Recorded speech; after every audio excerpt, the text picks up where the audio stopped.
사도신경으로 신앙 고백 드림으로 새벽 예배 시작합니다.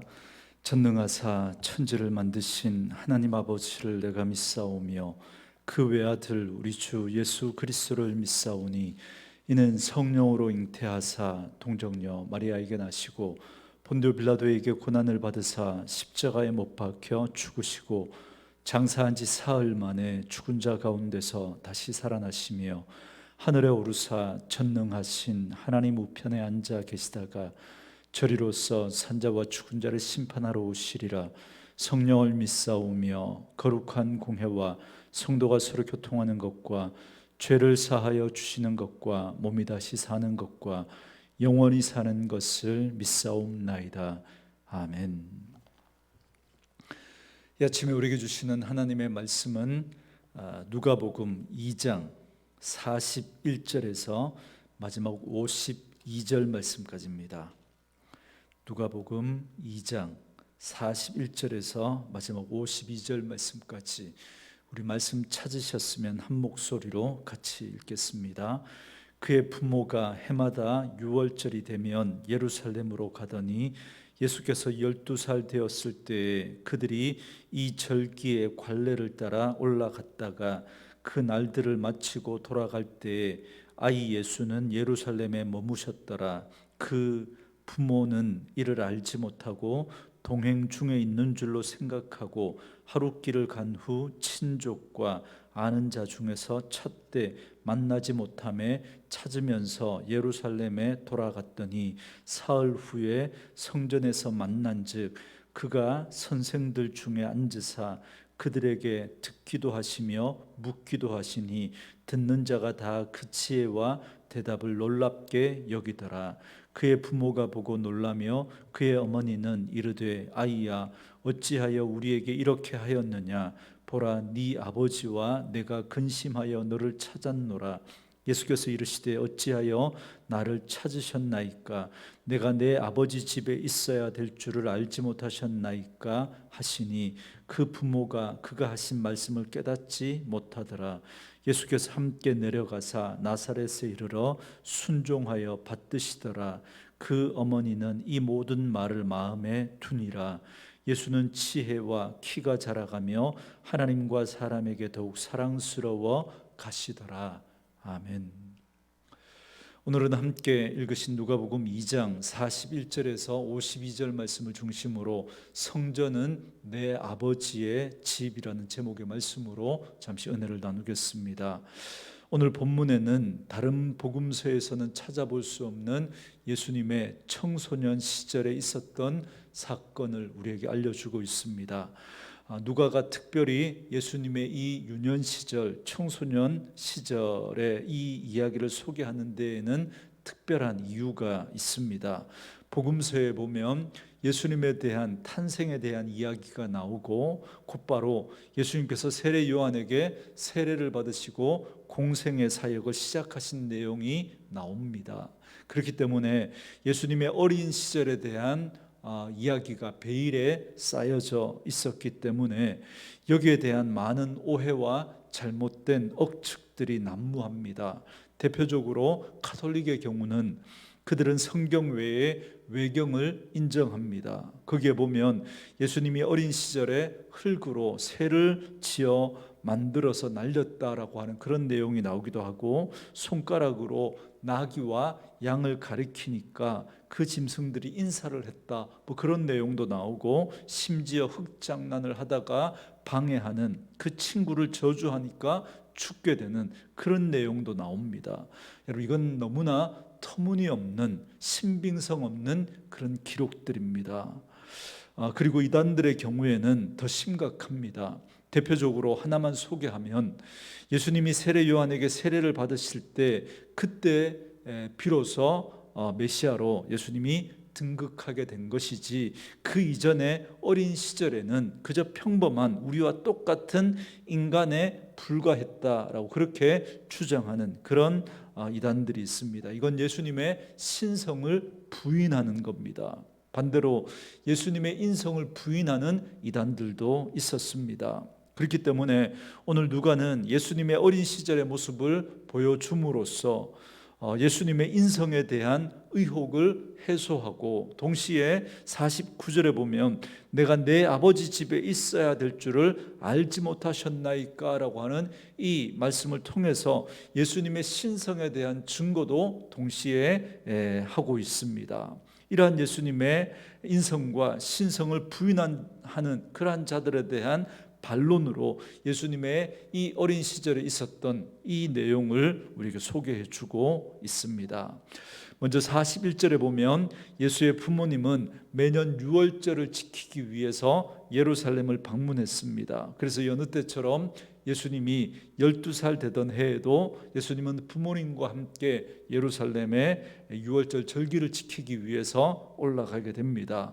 그래서 유월절과 무교절로 이어지는 그 일주일간의 절기 일정을 다 마치고 각기 자기 온 곳으로 돌아갈 때 그의 부모도 귀향길에 오르게 됩니다.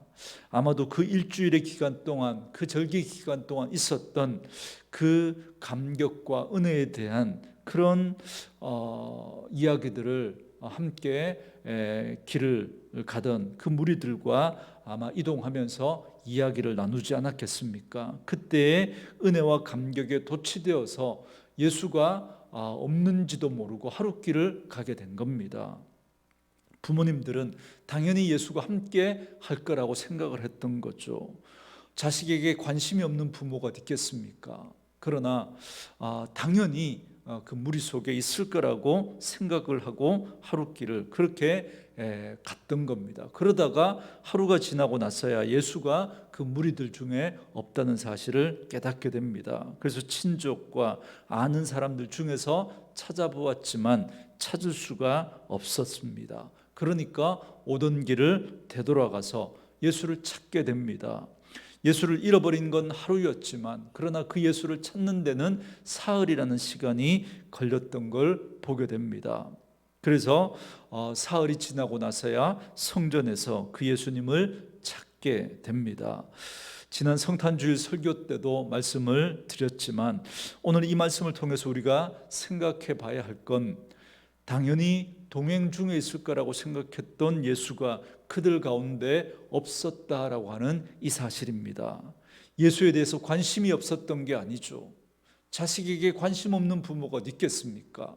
자식을 사랑하고 자식에게 그런 관심을 가지고 있었지만 그러나 당연히 함께 할 줄로 알았던 그 자식이 없었던 겁니다.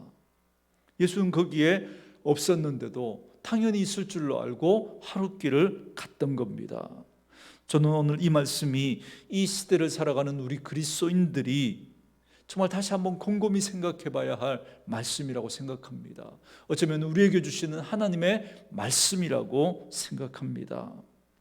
예수에 대한 열심도 있고 사랑도 있고 헌신도 있는데 그런데 그 속에 예수가 없는 것은 아닌가?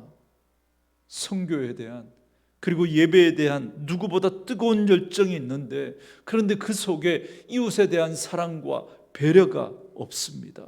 거짓과 은폐와 방해가 가득합니다. 온 국민이 공분을 사고 있는 그 정인이 사건, 여러분 이 사건의 이야기를 들으면서 여러분 우리가 얼마나 충격을 받습니까?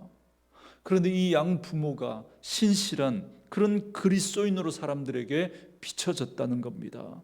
특별히 아이를 학대했던 그 양 엄마는 포항에서 목회하는 그 목사님의 딸이라고 하지 않습니까? 양 아빠는 CBS 방송국에서 행정직원으로 있다고 합니다.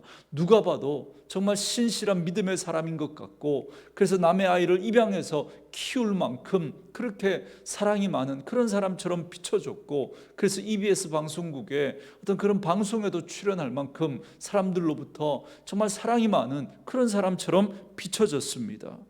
그런데 사실은 한 번의 실수가 아니라 계속되는 그 폭행으로 인해서 그 아이가 끔찍하게 숨지게 되는 그 사건을 보면서 온 국민이 지금 분노를 하고 있습니다. 그리고 어떤 교회는 터무니없는 보상가를 요구하면서 명도 소송을 집행하는 공무원들에게 화염 방사기와 화염병을 투척하고 쇠파이프로 폭력을 행사하는 그런 모습까지 보여주고 있습니다. 그런데 그들이 예배하는 모습과 교회를 섬기는 모습을 보면 너무나 뜨겁고 너무나 열정적이고 너무나 헌신적입니다. 그런데 그 속에 예수가 보이지 않는 거예요. 예수가. 사랑하는 성도 여러분, 예수를 놓쳐버리면 우리가 하는 모든 그 일들이 의미가 없어집니다. 그 모든 것들이 다 의미를 잃어버리게 됩니다. 그래서 우리는 무슨 일이 있어도 예수를 놓치면 안 됩니다. 우리의 일상의 모든 삶이 무너져 버리는 것 같은 그런 지금의 이 상황 속에서도 우리는 절대로 예수를 놓치면 안 됩니다. 여러분, 왜 억울하지 않겠습니까? 왜 속상하지 않겠습니까? 그러나 사랑하는 성도 여러분, 십자가의 길을 묵묵히 걸어가셨던 그 예수님을 한번 생각해 보시기 바랍니다. 여러분, 예수님만큼 억울하고 예수님만큼 속상할 수 있을까요? 그러나 예수님은 때리면 때리시는 대로, 못을 박으면 못 박히는 대로, 찌르면 찌르는 대로 그 고난을 다 당하셨습니다. 그리고는 끝내 십자가에서 죽으십니다. 그런데 그 예수님의 죽음을 지켜봤던 백부장이 이런 고백을 하죠. 이런 마가복음 15장 39절에 예수를 향하여 섰던 백부장이 그렇게 숨지심을 보고 이르되 이 사람은 진실로 하나님의 아들이었도다 하더라 그럽니다. 그런데 오늘 많은 교회들이 현 상황을 종교 탄압으로 그렇게 규정하고 방역 수칙을 어겨가면서 정부와 방역 당국자들에 대하여서 각을 세우고 영적 전쟁을 한다고 하면서 그렇게 싸우고 있습니다. 너희의 씨름은 혈과 육을 상대하는 것이 아니라고 성경은 분명히 우리에게 말씀해 주고 있는데도 왜 이런 일이 벌어지는지 저는 도무지 이해할 수가 없는 거예요. 도무지.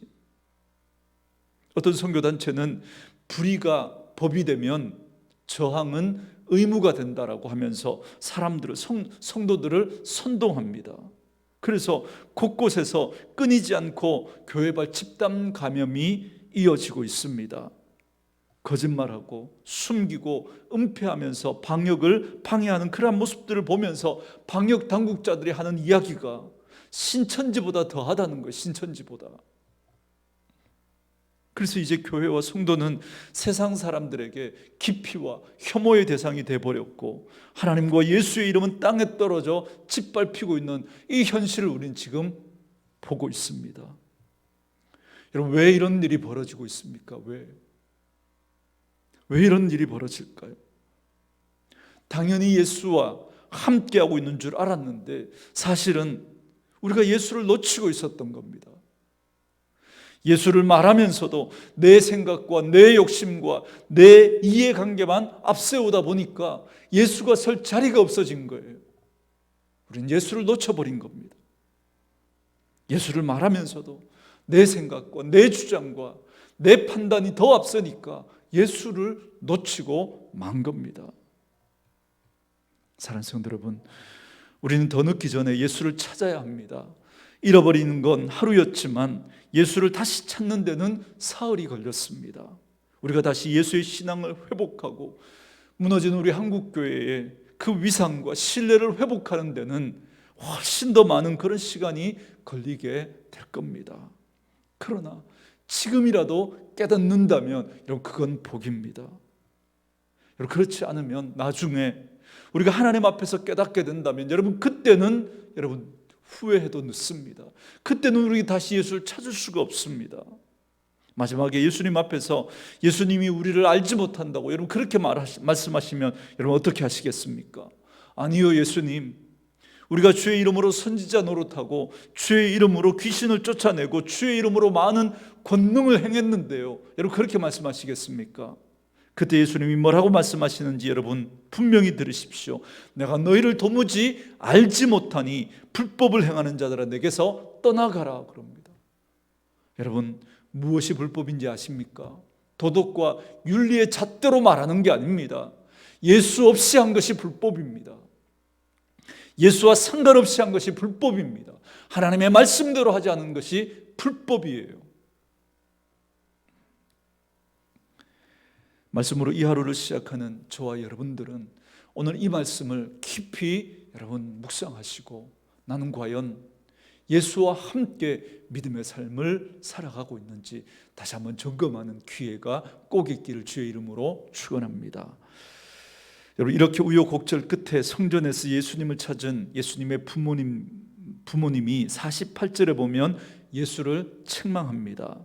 왜 귀한 길에 따라 나서지 않고 혼자 남았느냐, 그렇게 책망을 한 거죠. 그를 잃어버린 줄 알고 아버지 요셉이 근심하고 너를 찾느라고 고생했다고 하면서 꾸짖는 겁니다. 이때 예수는 자신의 집이 하나님의 집인 이 성전이고, 그리고 자신의 아버지는 성전의 주인이신 하나님이다라는 사실을 말합니다. 이렇게 말씀하시죠. 내가 내 아버지 집에 있어야 할 줄을 왜 알지 못합니까? 그런데 왜 나를 찾습니까? 그렇게 말씀합니다. 그러니까 이 말씀을 통해서 예수님은 자신이 하나님의 아들이심과 하나님이 자신의 아버지라는 사실을 분명하게 밝히고 계셨던 겁니다. 그런데 50절에 보면 예수님의 이러한 자기 고백을 듣고도 요셉과 마리아는 그 말씀의 의미를 깨닫지 못했다 그럽니다. 51절에 보니까 그나마 마리아만 그 말을 그냥 마음에 담아놓은 정도다라고 그렇게 말씀하고 있습니다. 그리고는 이제 더 이상 예수의 어린 시절에 대한 이야기가 나오지 않습니다. 그러니까 예수님은 부모님과 함께 나사렛에 살면서 여느 자식들과 다를 바 없이 육신의 그 부모에게 순종하며 자라갔습니다. 그래서 52절에 이렇게 마무리가 됩니다. 예수는 지혜와 키가 자라고 하나님과 사람에게 더욱 사랑스러워 가시더라 그럽니다. 이 말씀을 묵상하면서 이런 생각을 또 하게 되었습니다. 예수의 부모님들은 예수를 잉태할 때부터, 그리고 예수를 낳고 키우면서 수많은 증거들을 듣고 보았습니다. 수태할 때 그 가브리엘 천사를 통해서 들었지 않습니까? 그리고 세례 요한의 어머니였던 그 엘리사벳의 그 예언을 들었지 않습니까? 그리고 출산할 때 목자들의 증언을 통해서 들었고, 그리고 동방박사들의 그 예방을 통해서도 여러분 들었지 않습니까? 그리고 어제 우리가 살폈던 이 정결례를 위해서 성전에 올라갔을 때 그때 만났던 시므온과 안나의 그 예언을 통해서도 예수에 대한 그 정보들, 그러니까 예수님이 하나님의 아들이시고 예수님이 메시아 되신 그 사실을 수도 없이 보고 듣고 체험했습니다. 그러니까 예수님이 하나님의 아들이시고 이 땅을 구원하기 위하여 오신 메시아라는 사실을 분명히 알 수 있었습니다. 그럼에도 불구하고 그의 부모들은 여전히 예수님의 말씀을 깨닫지 못하더라, 그렇게 말하고 있습니다. 여러분, 예수님과 그 공생의 기간 그 3년을 함께했던 제자들도 마찬가지 아닙니까? 예수님께서 보이신 수많은 증거들을 본 그 제자들, 얼마나 많은 그 이적과 그 표적들을 직접 보고 체험했습니까? 그리고 그들이 수도 없이 들었던 그 말씀들, 예수가 하나님의 아들이시고 이 땅에 오신 하나님 곧 메시아라는 사실을 예수님께서 수도 없이 말씀하셨습니다. 한둘이 아닙니다. 너무나 많은 증거들을 그들은 보았고 들었습니다. 그럼에도 불구하고 제자들은 여전히 예수를 깨닫지 못했습니다. 아니죠. 예수님께서 이적을 행하시고 놀라운 능력을 행하실 때 그들은 믿음으로 놀라운 고백까지 했었습니다. 주는 그리스도시요 하나님의 아들이시다는 그런 고백까지 그들은 했었습니다. 그런데 예수님이 십자가의 길을 걸어갈 때 그들의 생각과 그들의 기대와 그들의 바람과는 전혀 다른 모습으로 죽음의 길을 걸어가는 그 예수님을 향하여서 그들은 자신의 생각과 다른 그 예수님을 보면서 다 떠나가 버립니다. 다 부인하고 다 예수를 배신하고 떠나가 버립니다. 사랑하는 성도 여러분, 오늘 우리는 어떻습니까? 기록된 이 말씀을 통해서 우리는 수도 없이 예수가 하나님의 아들이시고 메시아라는 사실을 우리는 들었지 않습니까? 누가복음 1장 1절에 그 말씀처럼 그들 중에 이루어진 그 사실에 대해서 우리는 이 말씀을 통해서 우리는 너무나 많은 사실을 우리는 들었고, 우리는 이 말씀을 통해서 예수가 하나님의 아들이심을 우리는 알고 있습니다. 그런데 오늘 우리는 이 환난 앞에서 어떤 모습입니까? 정말 예수님이 저와 여러분의 하나님이 맞습니까? 그분이 지금도 살아계시고 지금도 일하고 계신다는 사실을 여러분은 믿으십니까? 그분이 하나님의 사랑하는 자들의 그 선을 위해서 모든 상황을 통해서 지금도 일하고 계신다는 사실을 여러분은 정말 믿으십니까? 예수님의 재림의 날 악인들을 심판하시고 의인들을 구원하신다는 사실 여러분 믿으십니까? 그분이 우리의 억울함을 신원한다는 사실을 여러분은 믿으십니까? 이 사실을 믿는다면 여러분 우리는 어떻게 살아야겠습니까? 그동안 우리는 하나님을 믿고 예수님을 믿는다고 하면서도 사실은 믿지 않고 살았던 겁니다. 그래서 예수와 상관없이 예수 없이 예수를 놓치고 살고 있었던 거죠. 그렇다면 우리는 서슴없이 우리는 회개하고 말씀 앞에 돌아와야 합니다. 다시 확인하고 다시 고백해야 합니다. 주는 그리스도시요 살아계신 하나님의 아들이심을 우리의 입술의 고백만이 아니라 우리의 삶의 고백을 통해서 우리는 다시 한번 고백해야 합니다. 예수가 하나님의 아들 되심을, 그분이 메시아 되심을, 그분이 왕 되심을, 그분이 지금도 이 땅을 통치하고 계심을 우리는 우리의 입술만이 아니라 우리의 삶을 통해서 고백할 수 있어야 합니다. 사랑하는 성도 여러분, 분별하셔야 합니다. 어쩌면 생각보다 우리의 남은 날이 그렇게 많지 않을 수도 있습니다. 다시 한번 오늘 이 말씀을 통해서 우리의 믿음을 점검하시고 정말 우리가 예수님을 하나님의 아들로, 그분이 이 땅을 지금도 주관하고 계시고 역사하신다는 사실을 여러분들이 믿고 우리의 삶을 통해서 고백해낼 수 있는 그런 저와 여러분 되어줄 수 있기를 주님의 이름으로 축원합니다. 오늘 주신 말씀을 생각하면서 우리 오늘도 찬양을 들으면서 함께 말씀 묵상하시고 기도하는 시간 가지시기 바랍니다.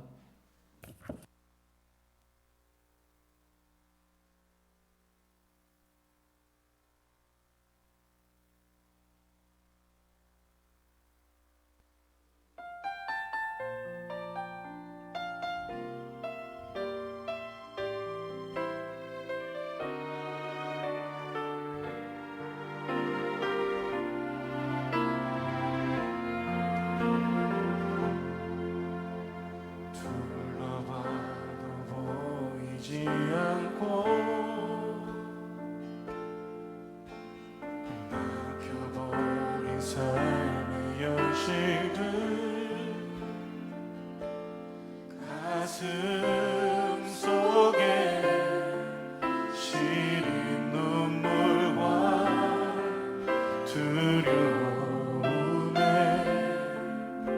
지쳐버린 내 삶, 아픔 속에 서 있는 내게 안타까운 손내미시네.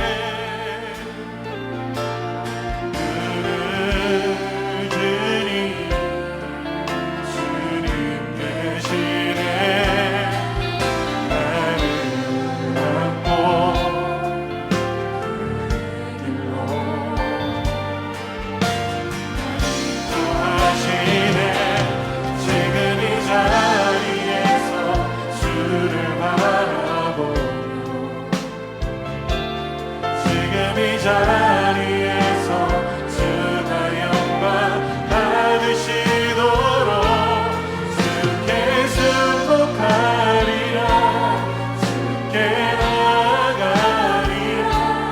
지금 이 자리에서 살아내리라.